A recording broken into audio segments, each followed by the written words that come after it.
Assalamualaikum warahmatullahi wabarakatuh. Perkenalkan, nama saya Robi Firmansyah dan teman saya Susilawati. Dalam presentasi kali ini kita akan membahas arsitektur jaringan yang merupakan tugas mata kuliah yang diambil oleh Bapak Nurhadi Eskom M.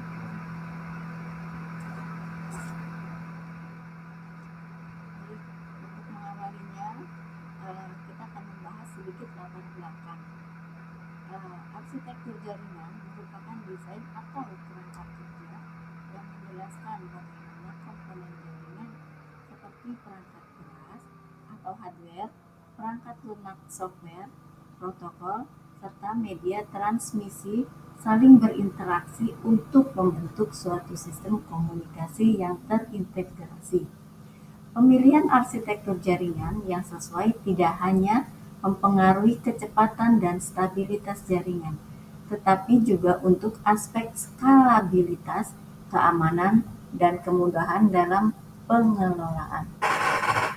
Jadi kita akan membahas 4 arsitektur jaringan umum, yaitu langkah pertama memahami arsitektur jaringan bintang, langkah kedua jelajahi arsitektur jaringan bus, langkah ketiga pelajari arsitektur jaringan ring, dan langkah terakhir adalah periksa arsitektur jaringan mesh.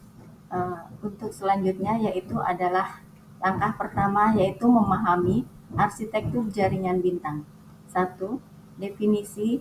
Dalam jaringan bintang, semua perangkat terhubung ke hub atau switch pusat.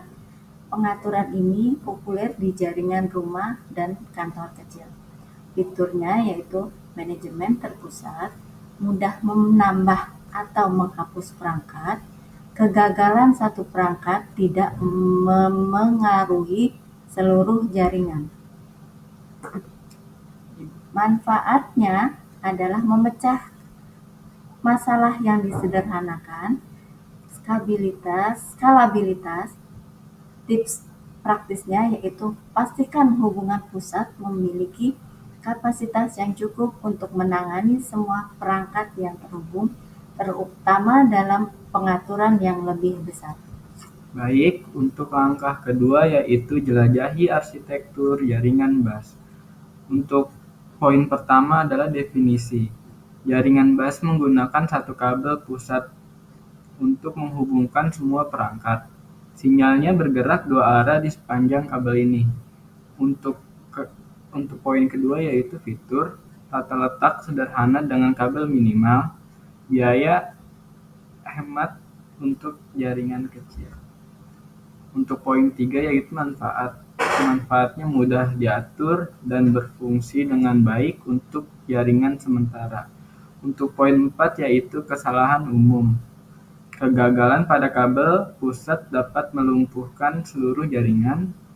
Periksaan pemeliharaan rutin sangat penting. Untuk selanjutnya yaitu langkah ketiga, mempelajari arsitektur jaringan ring. Poin 1. Definisi. Dalam jaringan ring, perangkat terhubung secara melingkar. Setiap perangkat memiliki dua koneksi, satu ke setiap perangkat di sekitarnya. Fitur.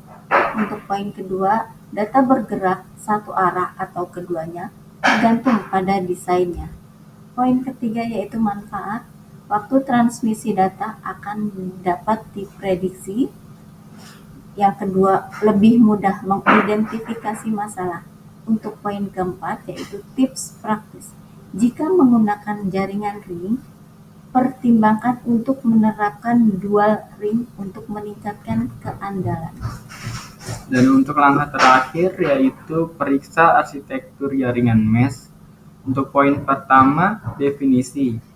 Jaringan mesh menghubungkan perangkat sedemikian rupa sehingga setiap perangkat terhubung ke beberapa perangkat lainnya.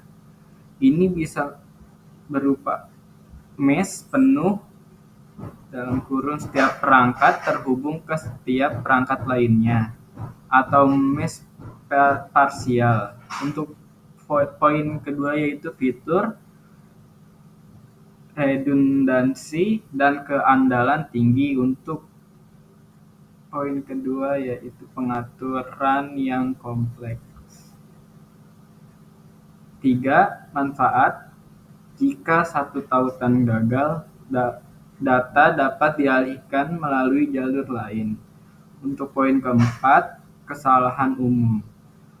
Kompleksitas dapat menyebabkan biaya yang lebih tinggi dan pemecahan masalah yang lebih menantang.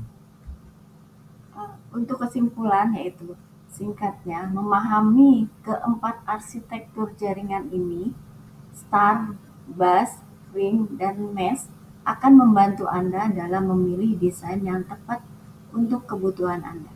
Masing-masing memiliki fitur dan manfaat yang unik. Evaluasi kebutuhan spesifikasi Anda seperti skalabilitas, biaya, dan redundansi untuk membuat keputusan yang tepat. Sebagai langkah selanjutnya, pertimbangkan untuk bereksperimen dengan pengaturan jaringan skala kecil untuk melihat bagaimana kinerja setiap arsitektur dalam praktiknya. Sekian dan terima kasih. Kurang lebihnya Wassalamualaikum warahmatullahi wabarakatuh.